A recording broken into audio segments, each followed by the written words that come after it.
Assalomu alaykum aziz o'quvchilar. Bugun sizlar bilan ikkinchi mavzumiz haqida ishlash uchun topshiriqlar mavzusidan quyida berilgan 12 ta misolni birgalikda ko'rib chiqamiz. Qanunda boshladik. Birinchi misolimiz, xo'p, 1 ning y'si. Aytyapti. 111 bo'lingan x teng 3 ekan. X ni topishlik uchun men nima qilishim kerak edi? X bu yoqqa ko'paytirib bo'lib o'tadi, 3 bu yoqqa bo'lib o'tadi. Ya'ni 111 bo'lingan 3 teng 11 ning ichida 3 ta bor, 21 ning ichida 7 bor. 37 natija ekan. Keyingisi 1 ning j'si. Buni ko'ramiz. Xo'p, x plus x, 3x plus 5x. Hammasini qo'shaman x larni. Ya'ni x ga 3x ni qo'shsam 4 ta x bo'ladi. Unga 5 ta x ni qo'shsam 9 ta x bo'ladi. Teng 108 ekan. Xo'p, x ning qiymati 108 bo'lingan 9. 108 ni 9 ga bo'lsam 10 ichida bitta bor. Keyin 9 ayrilib 18 ichida ikkita bor. 12 natijani olaman ekan. Keyin 1 ning n'sini ko'ramiz. Ya'ni bu misol ekan. Ketdik. Xo'p, aytyapti 952 bo'lingan 4. 952 ni 4 ga bo'lsam nima natijani olaman? 9 ning ichida ikkita bor, 15 ning ichida 3 ta bor, keyin 32 ning ichida 8 ta bor, 238. 238 ni 122 ga qo'shaman. Qo'shsam 2 ga 8 ni qo'shsam 0, 2 ga 3 ni qo'shsam 5, 0 bilan, ya'ni bir dilda bilan 6 bo'ladi. 1 ga 2 ni qo'shsam 3, 360 bo'ldi chap taraf tenglikning. Teng ekan. Hop, 744 ayrilgan 4 ko'paytirilgan 10x minus 4 bo'lib turibdi hozircha. Xo'p. Ketdik. Buni chap tarafga olib o'taman. Qanday?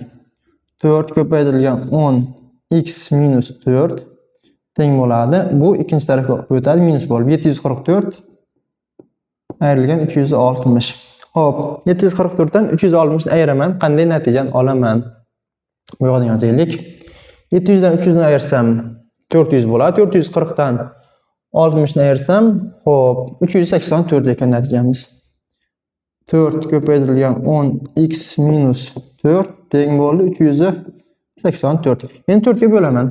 10x ayrilgan 4 teng 4 ga bo'lsam 38 ning ichida 9 ta bor, 24 ning ichida 6 ta bor, 96. 4 ikkinchi tarafga plus bo'lib o'tadi. Shunda 10x teng 100 bo'lib qoladi. X teng ekan, nollarni qisqartirsam 10 degan natijani olaman. 1 ning n'si. Keyingi misolimiz 3. 3 ga keldik.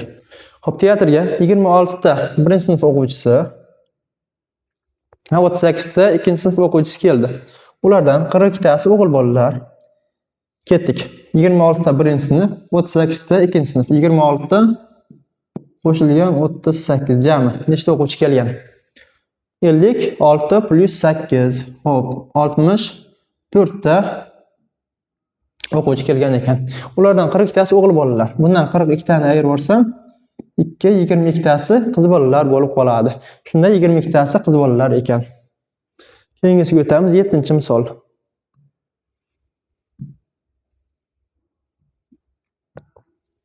Olti 7. Aytyapti. Barcha qavatlar bir xil bo'lgan ko'p qavat uyning birinchi qavatida 8 ta deraza bor. Demak, birinchi qavatda 8 ta deraza bor ekan. Shu uyning 3 ta qavatida jami nechta deraza bor deyapti. Xo'p, barcha qavat bir xil. Har bitta qavatda 8 ta deraza bor degan 3 ta qavatda jami 24 ta deraza bo'ladi. 7 dan keyin 10-misol. 10 ga keldik. Singlisi 18 yoshda, akasi singlisidan 3 yosh katta. Demak, akasi 3 ni qo'shsam 21 yosh ekan. Otasi akasi 2 marta katta. 2 marta katta degan otasi 21 ko'paytirilgan 2 bo'ladi. Teng 42 yosh ekan otasi. Davom etyapmiz. Ularning yoshlari yig'indisini toping. Xo'p, 18 qo'shilgan 21 qo'shilgan 42 teng. 18 ga 42 ni qo'shsam 60. 60 ga 21 ni qo'shsam 81 yosh bo'ladi. Ularning yoshlari yig'indisi. 10 ni ko'rdik. Keyingi misolimiz 13. 13 ga keldik. Tikuvchilik sexida bir kunda 30 ta palto, undan 2 marta ortiq kostyum.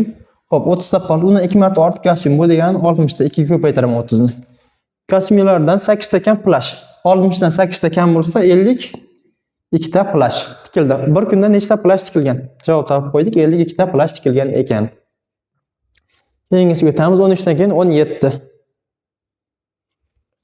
17. Traktor 6 soatda 42 litr yonilg'i sarflaydi. 1 soatda qancha yonilg'i sarflaydi? 42 bo'lingan 6 teng 1 soatda demak 7 litr yonilg'i sarflaydi ekan. 56 litr yonilg'i necha soat yetadi? 56 litr yonilg'i 1 soatda 7 litrdan sarflasa, 56 ni 7 ga bo'laman, 8 soatga yetadi ekan deb javob beraman. 17 dan keyin 22 ga keldik. Hop, 22-misol. Ishchi 20 ta detalni tayyorlash uchun 5 minut sarfladi. Bitta detalga qancha sarfladi?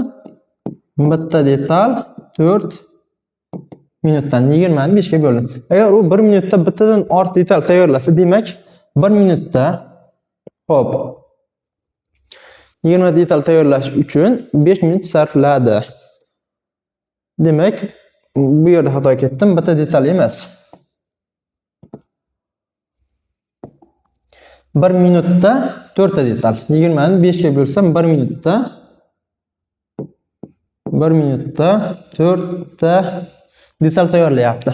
Agar u 1 minutda bittadan ortiq detal tayyorlasa, ya'ni 1 minutda ikkinchi holatim, bu birinchi holat, bu ikkinchi holat. 4 plus 1 ya'ni 5 tadan detal tayyorlayapti. 40 minutda necha detal tayyorlaydi deyapti. Demak 5 tadan detal tayyorlasa 40 minutda ko'paytiramiz 40 ga 200 ta detal tayyorlaydi deb javob beraman. Keyingisiga o'tdik. Xo'p, 22 ni ko'rdik, 25. Agar 3 burchak shu narsa bo'lsa, 3 burchakning qiymati toping. 3 burchak ya'ni x ning o'rniga kelyapti bizda. 3 ga bo'laman, ikkinchi tarafga bo'lish bo'lib o'tadi. Shunda bizda 3 burchak ko'paytirilgan 2 plus 1 hop, teng bo'lib qoladi. Demak, 3 bo'lsam, 20 ning ichida 6 ta bor, 21 ning ichida 7 ta bor, 9 ning ichida 3 ta bor. 673 ekan. Endi plus 1 ikkinchi tarafga minus bo'lib o'tadi. Ya'ni 3 burchak ko'paytirilgan 2 teng ekan, 672 ga. Davom etamiz. 3 burchakning o'zi teng bo'ladi. 2 ga bo'lsam 3. Hop, 3 12-da 6. 336 ga teng ekan 3 burchagimning qiymati. Davom etyapmiz. 27. Hop. 1945-yilda bir mashhur matematik shunday deydi. Hayotimning qaysidir bir yilida mening yoshimning kvadrati, mening yoshi x bo'lsin, x ning kvadrati o'sha yilga teng edi, deyapti. Hop. Ya'ni hayotimning qaysidir bir yilda mening yoshimning kvadrati, ya'ni 1900 nechinchidir yilga teng bo'ladi. Matematik necha yoshda bu gapni aytgan debdi. Ya'ni qaysi sonning kvadrati 1900 nechinchi yil bo'ladi? Ya'ni 1945-yilda aytyapti. Xo'p, biz sonning kvadrat ma'nosini o'rgangan bo'lishimiz kerak edi. Ketdik. 30 ning kvadrati nechaga teng? 900. Demak, 30 yoshdan katta yoshda aytgan. Ya'ni 1940 ga yaqinroq son bo'lishi kerak. 40 ning kvadrati 1640 dan ham katta ekan. 41 ning kvadrati 41 teng nima bo'ladi? Xo'p. 1 ga ko'paytirsam 41, bu yoqqa ko'paytirsam 4. Necha 4 kira 4 16. 1681. Demak 43 yosh deb ko'raylik. 43 yosh desam, 43 ni 43 ga ko'paytiraman. Nima bo'ladi? 3 kira 3 9. 4 kira 3 12. 3 kira 4 12, 4 kira 4 16. Xo'p, 3 kira 4 12, nariga bilan 17 bo'ladi. Demak, 1800 hop 49. Bu ham to'g'ri kelmaydi. Demak, 44 deb ko'ramiz. 44 ni 44 ga ko'paytiraylik endi. 44 nimani beradi ekan? 4 kira 4 16. 4 kira 4 hop 16, nariga 17. Bunisi ham xuddi shunday.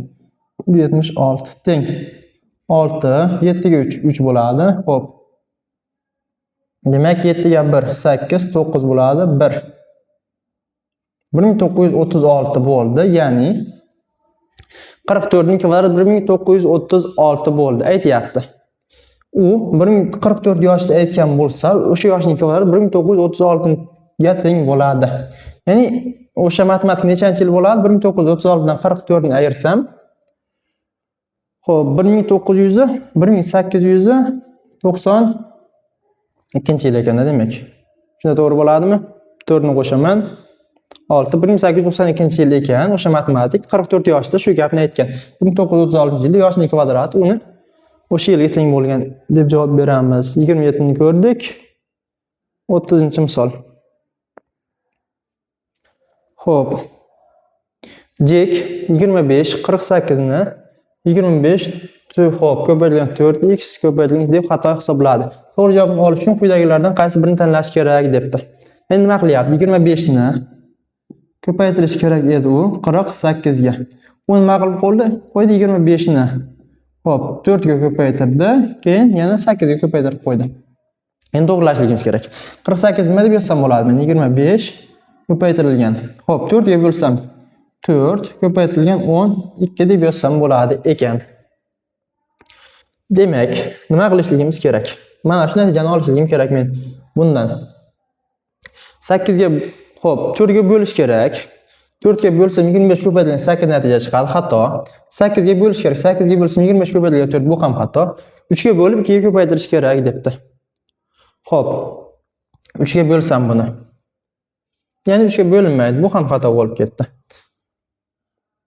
Avval bu aniq xato bo'ldi. 100 ni qo'shish kerak emas. Faqat ko'paytirish amali bo'lyapti. 3 ga ko'paytirib 2 ga bo'lish kerak deyapti. Hop. 3 ga ko'paytirib buni 3 ga ko'paytirsam nima bo'ladi? 4 kare 3 12 ni beradi. Keyin 2 ga bo'lsam 8, 2 ga bo'lsam 4, ya'ni 25 ko'paytirilgan 4 ko'paytirilgan 12 natijani olaman. To'g'ri javob bo'ldi bizda Y. 3 ga ko'paytirib 2 ga bo'lish kerak. Buni ham bir tekshirib ko'rsak bo'ladi. Mabodo to'g'ri javob chiqib qolsa, ikkala javob to'g'ri bo'ladi, lekin odatda bitta variant to'g'ri bo'ladi yoki umumiy holatda berilganda misolimiz faqat ko'paytirish kelganligi uchun qo'shish deganligi sababli men ayirib tashladim.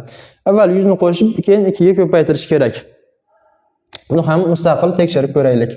Lekin javob noto'g'ri chiqadi. Shu bilan mustaqil ishlar uchun topshiriqlar ham tugadi. Keyingi safar yangi mavzu nazoriyatini birgalikda ko'ramiz.